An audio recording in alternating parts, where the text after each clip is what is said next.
2024 का आगाज होने जा रहा है और तमाम जो राजनीतिक दल है वो अपने अपने तरीके से राजनीतिक तैयारी में जुटे हुए हैं। हरियाणा की अगर हम बात करें तो हरियाणा में 2024 में जो देश का लोकसभा का चुनाव है उसके साथ हरियाणा में विधानसभा के चुनाव भी 2024 में ही होने हैं। लिहाजा हरियाणा में राजनीतिक तौर पर सियासी सरगर्मियां बढ़ रही है। इंडियन नेशनल लोकदल की क्या तैयारी है 2024 को लेकर, इसके लिए बातचीत करने मेरे साथ इनेलो के नेता अभय सिंह चौटाला हैं। और इनेलो ने आज एक बड़ी बैठक भी चंडीगढ़ में की है। पार्टी के तमाम जो वरिष्ठ पदाधिकारी हैं उनके साथ चर्चा की है किस तरीके से चुनावी तैयारी की जाए। सर, आज आपने आपकी पार्टी के जो वरिष्ठ पदाधिकारी हैं उनके साथ मंत्रणा की है, चर्चा की है, कैसे क्या तैयारी है सर 2024 को लेकर इनेलो की? हमने लोकसभा के चुनाव की और आगे विधानसभा के चुनाव में 90 से ज़्यादा पार्टी के जो साथी, जो सीनियर लोग हैं, उन सबको अलग अलग विधानसभा क्षेत्र में प्रभारी लगा करके जिम्मेवारी सौंप रहे और उनकी ड्यूटी लगाई है। उनसे मीटिंगें करी है, बातचीत करी है, खुल करके चर्चा हुई है कि वो लगातार लोकसभा के चुनाव तक अपने अपने हल्के में विधानसभा क्षेत्र में लोगों के बीच में रहेंगे और काम करेंगे। उसके साथ साथ नया हमने अपना संगठन बनाया अभी सारा और नए मेंबर बनाएंगे, नई मेंबरशिप शुरू करेंगे। हमारा टारगेट है 5 लाख नए मेंबर बनाने की। मेंबर का मतलब होता है सक्रिय कार्यकर्ता। एक एक विधानसभा क्षेत्र से 5-5 हज़ार के करीब कार्यकर्ता इस तरह की जिम्मेवारी लगाएंगे। हम लोगों की तरह फर्जी मेंबरशिप नहीं बनाएंगे।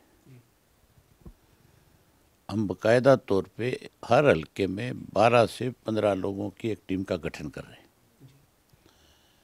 जो गांव-गांव जाएंगे, शहर और कस्बे के वार्ड वाइज जाएंगे, वहाँ लोगों से संपर्क करेंगे, मिलेंगे, वहीं जहाँ उनको मेंबर बनाएंगे वहीं बूथ की कमेटी का भी गठन कर देंगे, जो उनके प्रभारी भी साथ साथ बनाए जाएंगे। 5 लाख लोग जो है 1 महीने में उनको मेंबर बना करके आगे फिर उनकी भी जिम्मेवारी लगाएंगे चुनाव की। मुझे विश्वास है अपने साथियों पे कि हम लोकसभा का भी नतीजा बहुत अच्छा लेकर के आएंगे। अभय सिंह जी, इसके साथ ही जो आपके वो आपकी पहले जो यात्रा चली उसके बाद अब आपके कार्यकर्ताओं के जो सम्मेलन है वो आप अलग अलग जगहों पर कर रहे हैं। आने वाले दिनों में आपने और भी कार्यक्रमों की तैयारी की है, उचाना में, सिरसा में अलग अलग सम्मेलन करने जा रहे हैं सर, वो किस रूप में रहेंगे और कहाँ कहाँ पर आने वाले आपने सम्मेलन तय कर लिए हैं सर? अभी पहले 1 महीना तो सब साथियों की ये जिम्मेवारी है। इसके बीच में हमने सम्मेलन भी रखे। इस 31 तारीख को महिला सम्मेलन है उचाना के अंदर और आपको निमंत्रण है। मुझे उम्मीद है कि महिला सम्मेलन जो है उससे एक बड़ा मैसेज जाएगा प्रदेश में।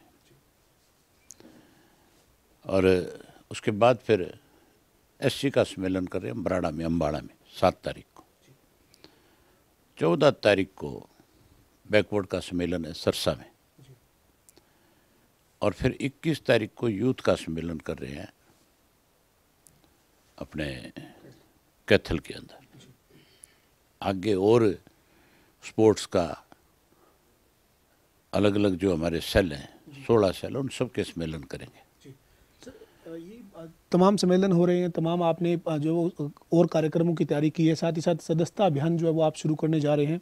2024 में आप किस तरह से किन किन मुद्दों के साथ मुख्य मैदान में रहने वाले हैं और आज मौजूदा जो विपक्षी दल है और जो मौजूदा सत्ता दल है उनके खिलाफ मोटे तौर पर आप किस मैसेज के साथ लोगों के बीच में इन सम्मेलनों में जा रहे हैं सर, और क्या आपकी रणनीति क्या है सर? आप ये मान के चलो कि आज प्रदेश के अंदर भारतीय जनता पार्टी और ये जो गठबंधन है इनका मामला साफ हो गया। इनसे लोगों का विश्वास खत्म हो गया। ये तो झूठ और लूट की राजनीति करने वाले लोग हैं। आप विधानसभा में देखते हो कैसे झूठ और लूट वाले लोग जो है मैदान छोड़ करके भागते हैं। कांग्रेस बीजेपी के साथ मिली हुई है, हुड्डा विशेष रूप से मिला हुआ है। इस विधानसभा के सत्र में भी आपने पर्टिकुलर नोट किया होगा कि जब एक फैसला हो गया विधानसभा में कि इस अध्यापक वाले मामले की जांच हाईकोर्ट के सिटिंग जज से करवाई जाए, हाईकोर्ट उस पर क्या फैसला लेती वो एक अलग चीज़ थी। वो जांच करते ना करते, वो क्या सरकार को वापस लिख करके देते, एग्री करते नहीं करते, वो एक अलग इशू था। लेकिन विधानसभा में जब कोई फैसला हो जाता है और सर्वसम्मत फैसला हो जाता है तो फिर उस फैसले को वापस नहीं लिया जाता, उस फैसले को आगे बढ़ाया जाता है।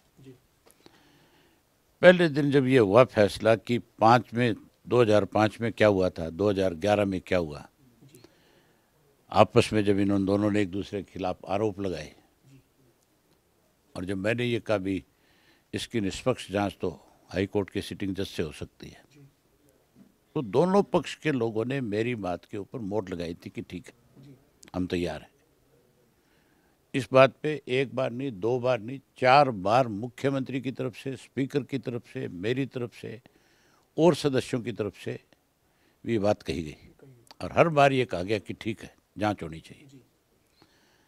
अगले दिन ही जब इस भूपेंद्र सिंह हुड्डा को इस बात का पता लगा कि ये तो जांच हाईकोर्ट के पास चलेगी, तेरे सरकार के समय में ये केस वापस हुआ था, कल को तो सीधा तेरे ऊपर उंगली उठेगी, तो उसने हो सकता है मुख्यमंत्री से बात करी हो, क्योंकि मिले हुए आपस में। और फिर 1 घंटे तक जिद्दोजहद हुई वहाँ असेंबली में। उसमें भी मुख्यमंत्री नाटक करता रहा कि ये तो फैसला हो चुका है, ये तो फैसला हो चुका है। फिर वो 1 घंटा नाटक करने की ज़रूरत नहीं थी, फिर तो ये कह देना चाहिए था उसी टाइम कि कोई नहीं, हम दोबारा इस पर विचार कर लेंगे। और दोबारा फिर इन्होंने सिर्फ 2 पार्टियों के लोगों की कमेटी बना ली। हाउस का फैसला था, उसमें इंडिपेंडेंट थे, उसमें मैं भी था, उसमें गोपाल कांडा भी था। ये सारी पार्टियों की मीटिंग होनी चाहिए थी, सब पार्टियों के इंडिपेंडेंट्स को बुलाना चाहिए था, मुझे बुलाना चाहिए था, सबकी राय लेनी चाहिए थी कि बताओ इसमें क्या करना है। इसका मतलब ये थोड़ा है कि तुम्हारी मेजोरिटी है तो तुम किए हुए फैसले जब मर्जी बदल दोगे। लेकिन ये सिर्फ मिले हुए लोग थे आपस में, दोनों पार्टियों की पोल खुल रही थी। इसलिए ये सुन तो लेता हूँ, इसलिए इन्होंने ये वापस ले लिया और कमेटी की जिम्मेवारी लगा दी। ये कहते हैं कि अगले सेशन तक कमेटी की रिपोर्ट आएगी। अगले सेशन तक भी कमेटी की कोई रिपोर्ट नहीं आनी, ये केवल उस अध्यापक को बचाना है और इनके ऊपर इस तरह के आरोप ना लगे। दूसरा और देखो आप, ये जेजेपी वाले भी कांग्रेस वालों के साथ हाथ मिला गए, बीजेपी के साथ तो मिले हुए ही, ये तो कांग्रेस से भी हाथ मिला गए। भूपेंद्र सिंह हुड्डा इनके खिलाफ कांग्रेस की तरफ से इस दुष्यंत के खिलाफ जो प्रिविलेज लेकर के आया था, स्पीकर ने मंजूर किया। जब प्रिविलेज आ गया, मंजूर हो गया, उस पर चर्चा होनी चाहिए थी कि नहीं होनी चाहिए थी? सेशन चला गया, चर्चा हुई? कोई चर्चा नहीं हुई, क्योंकि आपस में सौदेबाजी कर गए। उसको भी ये था कि तेरे खिलाफ प्रिविलेज आ गया, उसको भी ये डर था कि कहीं संख्या बल तेरे साथ ना रहे, बीजेपी के एमएलए, जेजेपी के एमएलए भी इसके साथ नहीं है। वही कह देते हैं कि ठीक है, करो इसके खिलाफ कार्रवाई। अगर इसने झूठ बोला है तो प्रिविलेज में कमेटी फैसला कर देगी। अगला और बताता हूँ आपको, मैं विधानसभा में दुष्यंत के खिलाफ एयरपोर्ट वाला मामला लेकर के आया था, भी उन जमीनों में इसकी भागीदारी है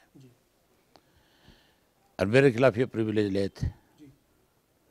अगर मेरी बात में दम नहीं होता, सच्ची ना होती, तो फिर ये मान के चलो वो प्रिविलेज कमेटी अपनी रिपोर्ट अब तक दे देती, या जो लोग प्रिविलेज लेकर के आए थे, जिन्होंने मोशन मूव किया था, वो अपनी तरफ से गवाही देते कि भी एक मेंबर ने हाउस को गलत गुमराह किया है, वो इसकी अपनी पार्टी के थे, वो भी नहीं गए।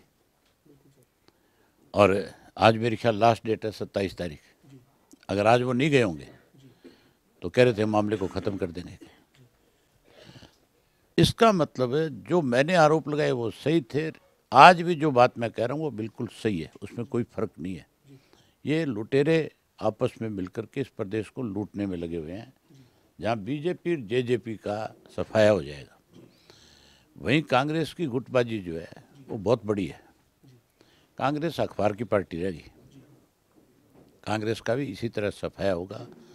अब लोग फिर से इंडियन नेशनल लोकदल पार्टी को आगे बढ़ाएंगे। सर, एक आज से जुड़ा हुआ मुद्दा है, एसवाईएल को लेकर एक बार फिर बैठक हो रही है। आज केंद्रीय जो जल शक्ति मंत्री हैं वो हरियाणा और पंजाब के दोनों राज्यों के साथ बैठकर बातचीत का जो वो रास्ता तैयार कर रहे हैं। तो आपको क्या लगता है, ये एसवाईएल का जो मुद्दा है, इसके ऊपर ये जो बैठकें हो रही है, बार बार पंजाब लगातार कह रहा है कि हमारे पास पानी ही नहीं है, तो ये पूरा आप किस तरह से देखते हैं? क्योंकि आपने एसवाईएल के मुद्दे पर गंभीरता से जो वो काम किया है, सदन के अंदर भी कई बार आपने इस मुद्दे को उठाया और सड़क पर भी इस मुद्दे को उठा चुके हैं। तो आपको क्या लगता है सर, एसवाईएल का कोई समाधान दिखता है? ये नौटंकी है, मीटिंग करना।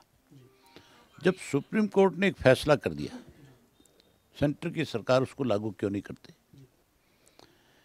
ये पंजाब वाले साफ ही कहते हैं। पहले तो भाजपा इस बात को क्लियर करे, कांग्रेस और भाजपा दोनों, कि अगर कांग्रेस पंजाब में विरोध करती है तो क्या हरियाणा की कांग्रेस जो है वो अपने सेंट्रल हाईकमांड पे इस बात के लिए दबाव बनाएगी कि भी उस कांग्रेस की वजह से यहाँ कांग्रेस का बट्टा बैठ रहा है? यही हालत भाजपा की है। पहले ये दोनों पार्टियां क्लियर करे कि ये पानी लेना चाहती है, देना चाहती है, नहीं चाहती है। पहले तो ये क्लियर हो। ये दोनों राजनीतिक दल जो है पानी नहीं देना चाहते, ना यहाँ पानी लेना चाहते। यही हालत आप पार्टी की होगी।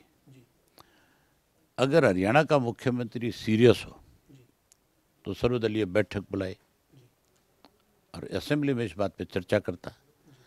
और कुछ करने की जरूरत ही नहीं है।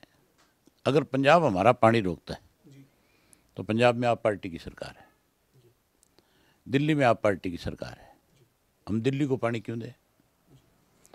दिल्ली वाले ये कहते हैं कि हमारा अधिकार है, ट्रीटी में है, तो एसवाईएल का पानी भी ट्रीटी में है, उसकी भी नहर का निर्माण हो गया था, फिर पानी मिलना चाहिए। और फिर सुप्रीम कोर्ट ने मोहर लगा दी, उसके बाद रह क्या गया?